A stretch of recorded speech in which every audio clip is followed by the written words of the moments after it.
Hey guys, yeah, I'm back. Of course, this is the last day of my nice 4-day weekend, and I have certainly enjoyed it. Carlos thought I should do this, so this is a quick update for the Tamiya T-55 that I have now completed the construction of. Yay! Really a great kit. I love this thing. I could buy another one and build it right now. I did add a few little aftermarket goodies. I think that I've discussed. The wheels are over here, so the wheels are sanded and ready to go. I've got the tracks over here as well. So I'm going to be priming this. I'm going to film it as well. And I got a new compressor I'm going to be using for the first time. Actually, I got the same exact compressor that Cohen has. So, but here it is. Let me zoom in. There it is, the Tamiya T-55. Added the RB Models barrel. A couple of things that gave me fits was the barrel didn't want to fit, and I had to carve away and kind of file away some of the inner mantlet to get this thing to fit. And I really think that's probably not that accurate. I couldn't get it quite as far back as the factory or kit barrel, so it may be a little long. But you know, it's a representation. I don't care if it's perfect. The instructions had me drill holes. I chose variant C out of the instructions, and it had me drill holes in various places from the bottom side of the turret. And I had to, some of them didn't get used, and I double checked and triple checked the instructions. So I had to fill those with Tamiya putty, and then I sanded them. And then on the back here you can see I added these Alliance Model Works mesh grills. There's 4 of them. It was interesting trying to remove the seam from the fuel drums. That was interesting. I think I did an okay job. For the very first time I used my Flexifile. So, but here it is. I'm going to be priming it here in just a minute. I just kind of wanted to show you guys what I've done, and love the kit. It's a beautiful kit. You know, I think I may have to buy another one, or maybe I'll get that. They make that Tehran 5, which is the Israeli version that has the 105mm gun on it. But there it is, guys, and I'll be back in just a second, and we'll do some priming. All right, guys, I'm back. So I'm getting ready to prime this thing, and I'm going to do it in sub-assembly. So I got the compressor all set up at 20 psi to spray the primer that I use, but I'm using my trusty Badger Patriot 105 that I'm just going to run a little quick bit of cleaner through just to make sure we're okay. It's been setting for a while. I haven't painted in a couple of weeks. So what I'm going to be priming this guy with is the Vallejo polyurethane acrylic. It's a waterborne polymer. It's very similar to AK Interactive. It is not the same. I used to think they were the same. They're not the same, but let me shake this thing up. So I'm going to be spraying at 20 psi for a couple of reasons. Typically you would want to reduce the pressure if you were going to be doing a little tighter detail, but since we're going to be, you know, doing primer here, I really wanted to use a little higher pressure, and this stuff's kind of thick, so we're going to be spraying at 20 psi, and I've got this new thing set up, I think, where I want it. Let me shake this up pretty good. And next thing I want to do is separate this thing into some sub-assemblies. So I'm going to wait to paint that turret.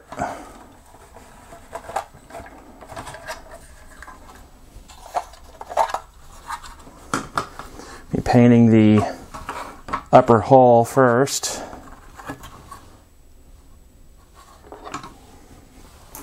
My Tamiya spray work stand. Oops, there goes the Vallejo primer. This is going to take a little bit of material, so I'm going to dispense quite a bit. And something else I'm going to need, because this will clog the needle, is I keep a Q-tip handy that I wet with some airbrush cleaner. In fact, I'm using the Vallejo cleaner, which Carlos tells me is very similar to Windex, if not identical. And so I'm going to make sure we're spraying here. Yep, looks good. We're ready to go. I'm going to zoom in so you guys can see what I'm doing here as I paint this thing. Maybe back out just a skosh. So let's get going. So you just want to kind of start with very thin coat, kind of build it up.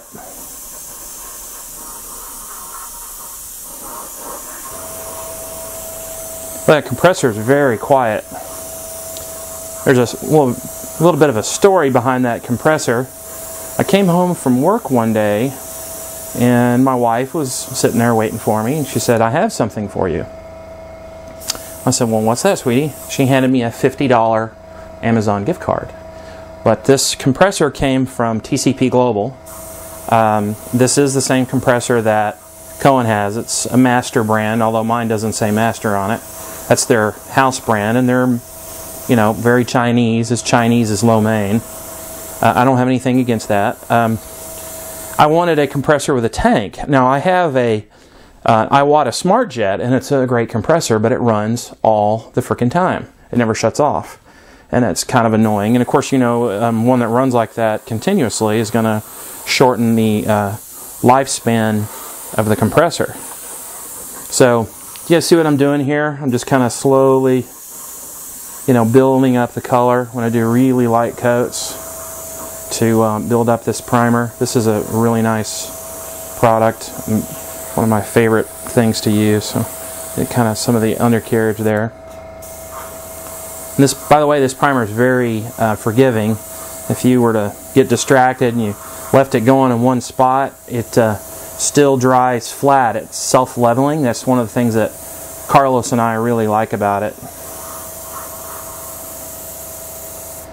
But so she handed me that $50 gift card. I digress. I'm sorry. She handed me the $50 gift card, and that same compressor available from TCP Global was on the Amazon website for $79.96. So I used the $50 gift card, of course, a little bit of my own money, and then whammo, I had a new tank compressor. And this is the first time I'm using it. You see it's very quiet. You can run the spray for quite a bit before it kicks on. I like that. Right about now is, I'm going to clean the nozzle a little bit here.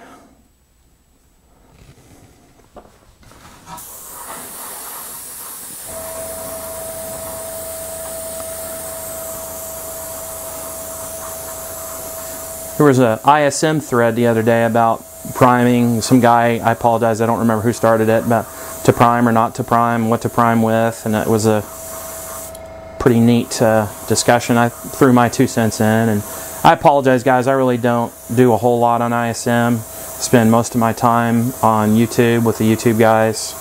I find it's just easier to communicate. I can certainly make a better effort to spend time on ISM, but as it currently stands, I don't do that. I'm out of primer. So you just don't want to glob this thing on. You just kind of spray it on and pretty light coats, just kind of build it up. It's dries relatively quickly. You can dry pretty good in about 20 or 30 minutes. You don't really want to paint right on top of it after spraying it. It takes a few minutes. But it just lays down really nicely.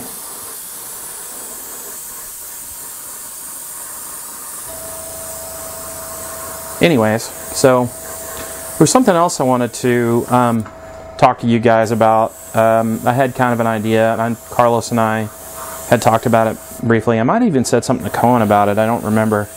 And I have complained recently about the quality of Dragon's instructions. And quite frankly, they're not the only manufacturer that, you know, their instructions are, well, you know, piss poor. Sorry for the language. And so my thoughts were, you know, look, we live in a digital age. You know, obviously they have a pretty big budget in the design and engineering of the kits, and they're not spending any money, much, if any, on the actual instruction process. And I understand, you know, they've got a board and they may have stockholders. I don't know if companies like Dragon are publicly traded or not, but they do have management they have to appease and keep costs down, and I certainly understand that. But I had a thought, and I kind of curious what you guys thought about this idea. So we live in a digital age, and obviously paper instructions have value. That's kind of what we're used to. But what about digital instructions? So what I mean is, if I buy a kit, if I wanted high quality 3D rendered instructions showing the kit, I mean something that was easier to follow, because you know a lot of us will put our iPads or our tablets up on our modeling bench while we're building and we watch videos. Why not look at instructions? You know, I would actually be willing to pay a few more dollars, you know, to do this. You know, you guys may think the idea is horrible. Now, Carlos made an interesting point, and I agree with him that the manufacturers of the kit may be a little concerned that someone may take their nice 3D rendered drawing, copy it, and, you know, make their own molds. And I suppose that's possible. But, you know, you can charge a little more for the kit that has this type of instructions, for one. You can put up some, I would think you could put up some kind of security measure, you know, to help reduce theft and that sort of thing. I don't know. I like the idea. I don't know. I really don't know if it's feasible or not. I was just kind of curious what you guys think about it. This needles are really getting clogged up with this stuff. So I think we're getting there though.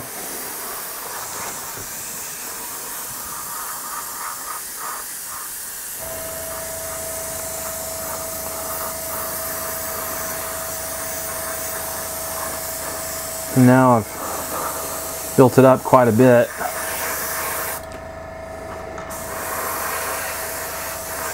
The top portion is starting to look pretty good, I think.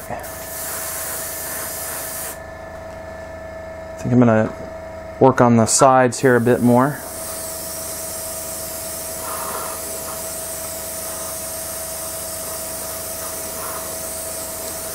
Spraying the bottom of the sponsons at the moment, and we'll be spraying the bottom of the vehicle as well.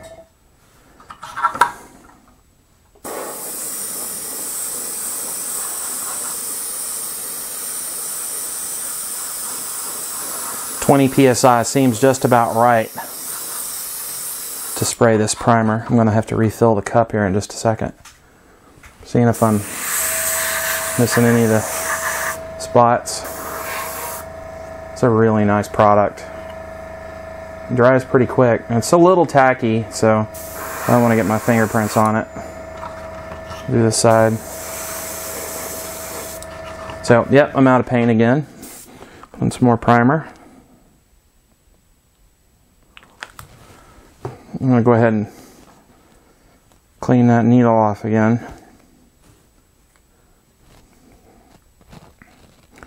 So this is, I'm in my favorite part of the build. I completed this thing about 45 minutes to 55 minutes ago, so just under an hour. I love to paint, just like Carlos. I'm not really skilled at it. I mean, I like to sketch and do that kind of thing when I was younger. My parents even sent me to art classes for a while. But, you know, I'm like anything else, you know, teenagers. You know, you discover girls. So, and I'm rambling. So I'm going to move to the turret and let this dry before I finish spraying the bottom of the hull. We're going to set this thing. Here we go. So, spray the turret. So I'm going to do the same thing here. Just kind of built up a really kind of a light coat to start. give it something to bite onto when I do the subsequent layers. Boy, that 12.7mm Dushka anti-aircraft gun on this thing is just spectacular.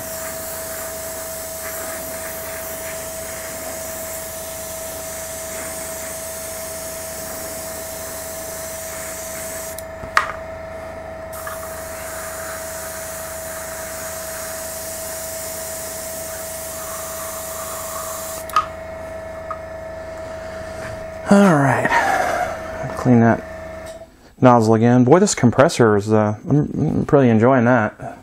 It's quiet, it doesn't kick on a whole lot, gives me good stable pressure apparently. So, certainly know why Cohen wanted one of these.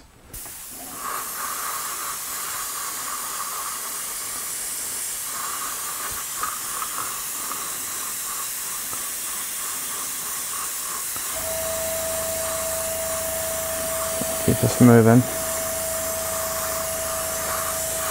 Starting to kind of get where I want on this thing. Just some of the barrel.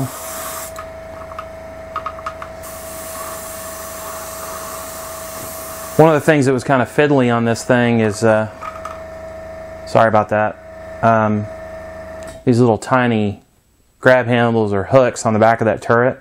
There were 17 of them. That was pretty much officially a pain in my ass, but I got through it. They weren't photo etched, so I didn't have to use CA, thank goodness. But they were a bit fiddly, to say the least. I'm out of primer again.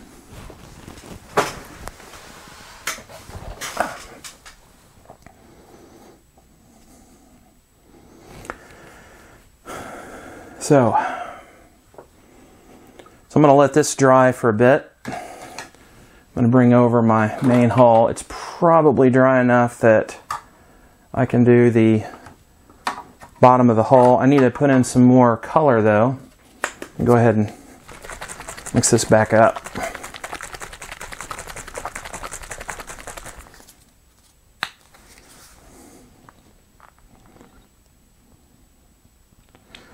So I have to go back to the grind tomorrow. Yay.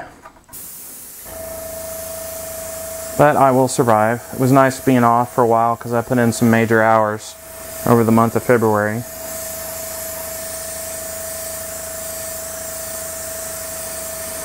But I really only have to do that once or twice a year. I've got kind of a cool job with a really flexible schedule.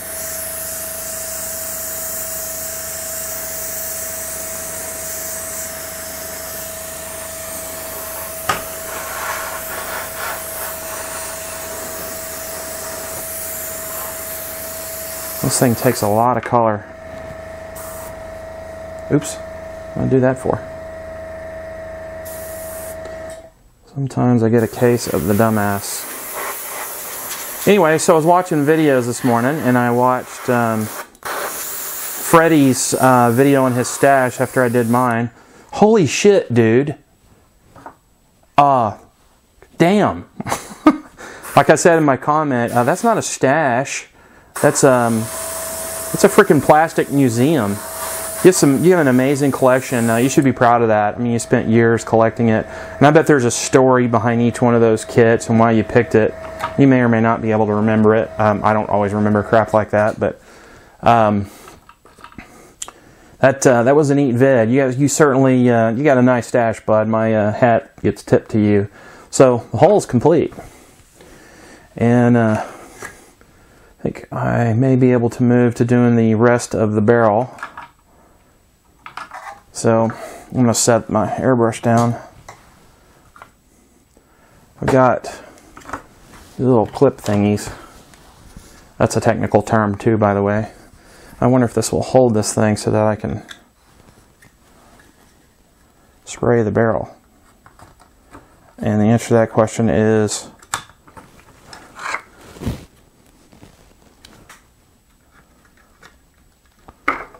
yes, it will. So, you guys can see that, I think, and I'm going to try to finish spraying this barrel.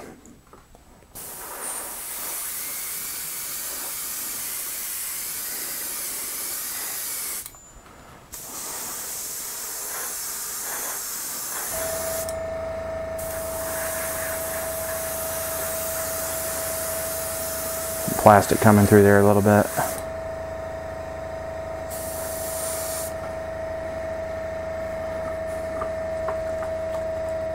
I'll try to pull this off. I love this little Tamiya spray work stand deal. If you guys ever get the chance to get one at a reasonable price, you should really get one. They come in pretty handy.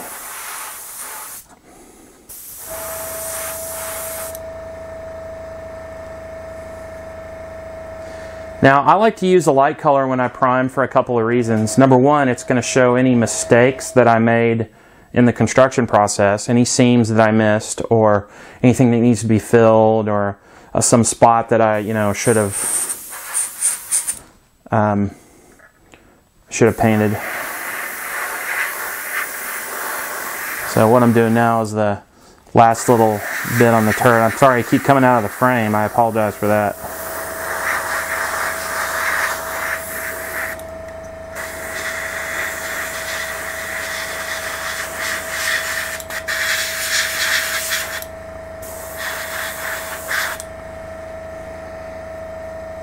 And I'm out of color again.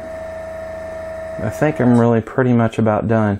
Well, guys, I'm looking at 18 minutes here. I'm already over what I wanted to do. That's going to be my longest video, so let me back out. Oop, sorry. Anyway, so you got to see the update, and I primed this beautiful thing. Well, I say beautiful. It's a tank. But I don't know if you guys want to hold this up to the camera. You can see the, I guess I'll zoom in. The quality of the Viejo primer is quite good, really smooth. You can see as it lays down.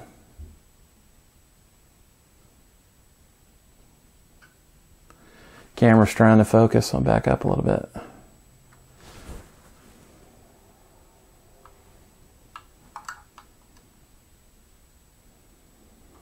Really like it. It's a nice product. So I'm gonna let this dry. I'm gonna prime the wheels and stuff here in just a bit. But thanks for watching, guys, and I'm sorry if this was boring. I'll talk to you later.